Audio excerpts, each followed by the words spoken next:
Okay, and once you've done that for 10 seconds, we'll say you have now, you're going to say they're not breathing normally, so you're going to give 5 rescue breaths. So with baby, keep 2 hands on, and you're going to give them 5 gentle breaths with a hand on the forehead and a hand under the chin, okay? And with Big Ben, you're going to pinch his nose and push his chin back. So you need actually to flex Julian in his head as well. That's it, yeah. And then off you go with your 5 breaths, and you'll see the chest going up and down. That's it, just gently, lovely. And then once you've given him 5 rescue breaths, you're going to stop. So it's much harder work than people think. Yeah. Really forceful. Yeah, it is. Yeah. I'm thinking of this. Your ribs are designed to be very solid, so Yeah. yeah. If I was doing it to myself. Yeah. I'm moving it up. You're very, yeah. It is, it's very forceful, so yeah. So But can you to hear make the that ribs click. crack if on a real person? It would be, To you get that can hear a click, slight you have crack, to or really sometimes give it's it a bit some more like force, bubble wrap. yeah. It's kind of more of a popping Exactly. kind of a feeling. Yeah. And that, I believe, can be cartilage as well as actually Okay. ribs themselves. But I have heard that people say that if a rib fully cracks, that you would probably hear a bit of a crack or feel it. Might have a bit more of a plunge. It's not very nice, but ultimately you keep going with it I because think they're then going to your die next- otherwise. So. Your next issue is making sure that that cracked rib doesn't puncture the lungs. Yeah, but ultimately at the end of the day you can't stop doing CPR, so you can't worry about things like that. Ultimately you've still got another lung as well, so if one did puncture a lung, the other one would inflate and give you some oxygen around your body. The worst thing you could do is stop and say, actually I've broken a rib, and then they might just die. So okay. So if you turn the baby again towards you, that's it, and then you're going to go again. So this time off you go yourself. So danger, response, airway. So you're looking around, you're coming down to him and talk to Ben. Can you open your eyes, Ben? Can you hear Big me? Ben. And then scratch the sole of baby's Ben, forehead, can you tap the hear me? elbows, Open your eyes. shake the shoulders, pinch the earlobes, in any order. It doesn't really matter. You just want to get the person to wake up. You want to make sure they're not fast asleep. Okay? He's not waking up, but I can hear someone in the other room. Help! Help! Look, he was a good sleeper here. He didn't even stir. Okay? Didn't even flinch. Not Okay. time yet. Yeah. So then you're going to open up the airway. Okay, and then you're going to do your look, listen, and feel again. Okay, that's it. For normal breathing. That's it. Okay. And they're not breathing normally. Okay, so you're going to start off with your 5 rescue breaths. So open up the airway, and then pinch the nose on the child and push his chin back a bit. That's it, and then off you go. Keep 2 hands on baby. So 1 hand on the forehead, 1 hand on the chin. That's it. The baby's a bit more subtle, but you'll still see a movement in all 6 chests. That's it. You do that 5 times, okay? Come in the center of the chest. So heel of the hand on Big Ben again, 2 fingers on baby. So those of you with the child, go again and just get him to click. Yeah, it's deeper than you think. That's it. So if you need 2 hands, use 2, okay? Try it with 1, see if you can get him to click. If you think I couldn't do that for a couple of minutes, then use 2. No way. Yeah, it's a lot of women, it sounds sexist, but a lot of women will find that more than men, so that's fine. So you keep going now, okay, I'll put the app on, there you go. Every time that bips, you're pushing, it's fast.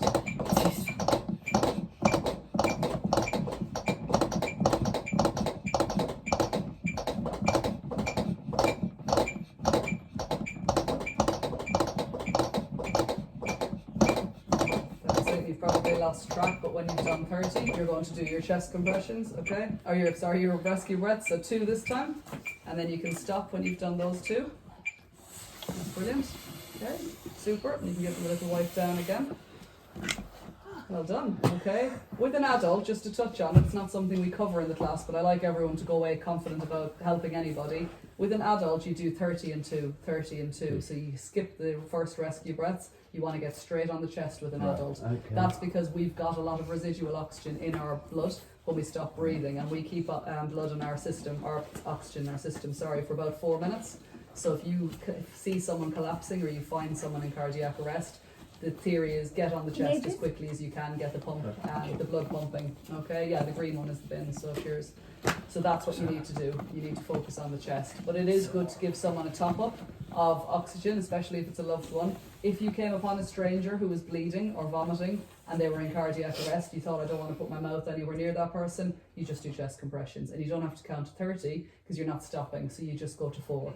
Or pick out of their mouth that may be causing them to choke. I'll take that out, okay? In most cases I can't, because it'll be down here in the windpipe and I won't be able to see it.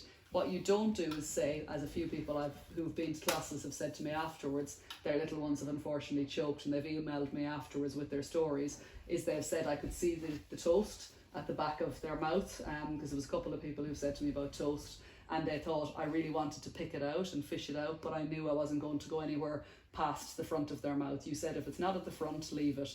So then they did back blows and it came straight out. If you start poking and prodding, you might force it down into the windpipe, and then it might not come out because you might lodge it really solidly, okay? So if you can't get it out here at the front, then leave it, okay? And then you're going to put them down the length of your leg.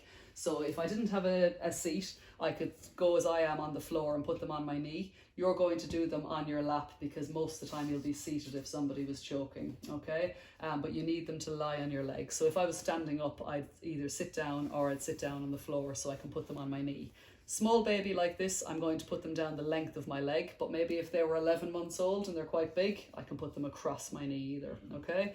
And I'm going to give them up to 5 sharp back blows with the heel of my hand between the shoulder blades, okay? And it's quite forceful. My hand is under baby's jaw so I can support the weight of their head, okay? So I'm supporting the head at the same time, and I'm stopping in between each one to see if they gasp or if the object comes out.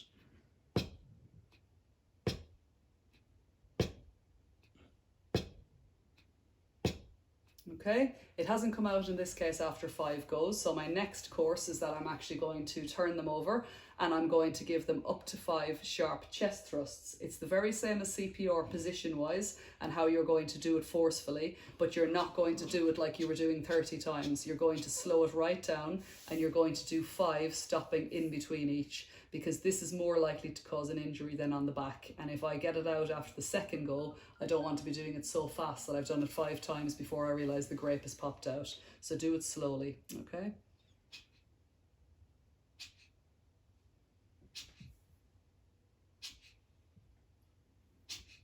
All right, so if that doesn't work, it's 5 more on the back and 5 more on the front and 5 more on the back and 5 more on the front, and so on and so forth.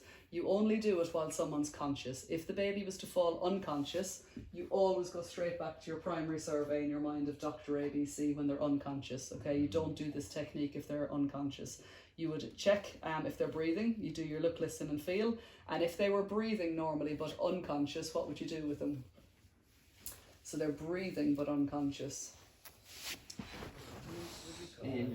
Side, recovery position. Yeah, if they're breathing but unconscious, straight away it's recovery position. But now, on the side position. Yeah, you're going to put them in the side, facing in towards you, exactly, and support them. Do you have to put the head in Yeah, position? just open up the airway, the same as we did earlier. Basically, it's not about them choking. For whatever reason now, their airway is clear. Maybe it's fallen out, you didn't realise. When they fell unconscious, it came out, or it came up into their mouth and they swallowed it down. Doesn't matter, it's not in their airway now. We're now dealing with an unconscious breathing casualty, so recovery position and 999, okay? The most likely thing though is the grape is still in their airway and still in the windpipe and they're not breathing. What am I going to do? Unconscious, not breathing? No. CPR. CPR, 999 and CPR. Don't even think about it. If they're breathing, it's recovery position. If they're not breathing, it's CPR. There's only ever one of 2 things when someone's unconscious. Recovery position for a breathing casualty, CPR for a non-breathing casualty, okay? And if they're not breathing, you would still do your 5 rescue breaths, because actually, if the grape hasn't come up, I might be able to blow it down. And in giving rescue breaths and blowing it down, I know that doesn't sound very pleasant for it to go into their lung, but the other lung will provide oxygen around their body. What we don't want is for it to stay here and not get any air into their system. So never think I can't give someone a rescue breath who's been choking and has fallen unconscious, because actually it's all the more reason you want to blow it down out of the airway. They can get this back surgically afterwards, but if it means they survive, it doesn't matter if it goes down, okay? And you'd carry on with your chest compressions as normal, because that might be enough thrust to actually get the object out. And otherwise carry on as normal unless they start breathing normally again, okay? In this case with the mannequin, you can put your knees together, it's fine if it's easier. And then You need to hold forward, the head. and then pull in and up. Always. There you go. Simple as. It's So a bit then you more can like, yeah, get that's down to better. his Exactly. It's more of a blow towards his shoulder blades. That's it. And then turn him over and give him the 5 chest thrusts. Yeah. Technique. I have to have my hand like this. You have your hand under the head, put the head back a little Like bit, she did, so and sit then back. do the 5 chest thrusts. So you open up Sharp. the So you just Your hand, no, That's it. round, pull arms Good. round. yeah, Between the round nipples, his that's shoulder. it. Over your Yeah, Like that. perfect. You hear the air coming out? Yeah. So you're getting the air Yeah, out of the so lungs. That would be very sharp effective. You ones. see, if you were doing that in real The life. head always have to be down. Head is down, it's back because the airway's open. Because if he was like this as well, then it's also going to mean that it's harder for the object to come out. And if he's a bit downhill, it'll help with gravity. So head back is a good idea. Yeah. Okay. Thank you. That's it. There, if you do any chest thrust or abdominal thrust, even one, and it resolves itself, you need to go in and get them checked out because it's more likely you might damage them. Age Over one, one, isn't it? yeah. Age 1, same as CPR, it changes at 1. Yeah, maybe they've been playing and they fall back and they fall unconscious on the ground. The first thing you need to do is protect them from injury because when the seizure happens, they'll go very rigid and very stiff and it'll come across a little bit like this. If you've ever seen an epileptic seizure, okay, it'll look similar.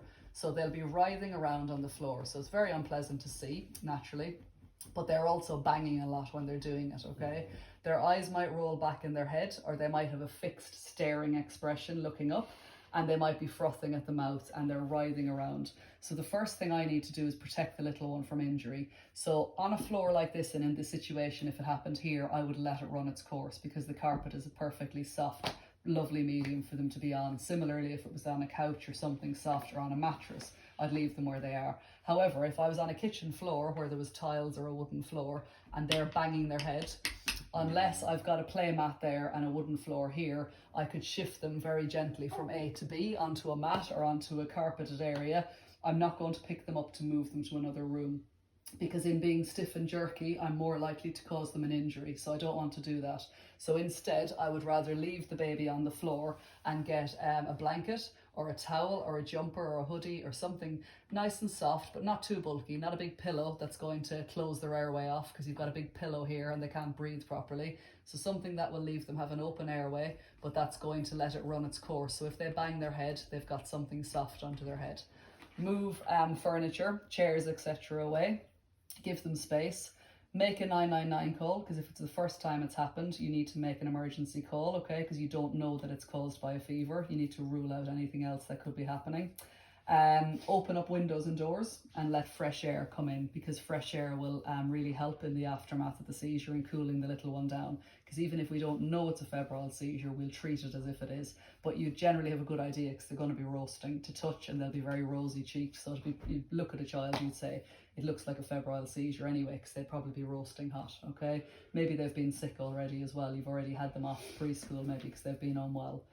You let it run its course. If you think about it, it's good to time it because most of them are less than 5 minutes. So it's usually reasonably quick. That might seem a long time to you, but in seizure terms, that's quick. Some seizures can go on for half an hour.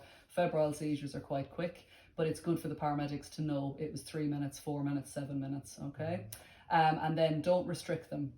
Don't hold them like we would have done long ago to stop it happening. And don't put anything like a spoon into their mouth because that's only going to cause more of an injury. You don't do anything to restrict the seizure. You give them full range of movement. And then more often than not, they'll probably come through the other side of it before the paramedics arrive because it's quite a short period of time usually that it happens within. So what you're going to do in the meantime then when they come round, because in most cases they'll regain consciousness, is I would say sit them up because if they stay on their back, they might get sick from the fright they've had, might vomit as a physical reaction. So sit them up on your lap. So if they vomit, it's going to come out and be safe, okay? You're not going to put them in the recovery position because they're awake, they're conscious, okay? So you'd put them just on your lap. Don't put them up against you because you're going to make them hotter than they already are, up against your body temperature. So sit them on the end of your lap and give them a cuddle from afar if you like, okay? Strip them down to their nappy or an older child down to a pajama bottoms or a pair of shorts so that, again, the fresh air can circulate, get to their skin and cool them down. You don't put them into a bath of cold water ever because that's going to massively put their body into shock and hypothermia. and you now don't, the advice is not to sponge them down with flannels or cold wet sponges, okay, because sometimes you can drop the temperature too quickly and that can actually start them shivering, which makes the temperature even higher than it was before. So the best thing to do now is to strip them and provide fresh air. And in the situations I've seen, the child was very, very wrapped up, like literally 4 or 5 layers of clothes, temperature of, not exaggerating, 25, 26 on the stat, like ridiculously hot house. And as soon as the child was stripped off, within a few minutes, you could see everything coming back into the face and the colour and just looking much better and calming down. So stripping them and providing fresh air is very, very effective. You don't need to be using water, okay? And then they'll get them in and get them checked out and they'll be absolutely fine. If you gave them paracetamol while you were waiting because they were due a dose of it, and maybe you took their temperature when they came around and said, actually, yeah, they've got a temperature of 38.5 or whatever, just remember to tell the paramedics that you've given them the paracetamol as well, so which they would ask you anyway, but you can give it to them, you don't have to wait for them to come, okay?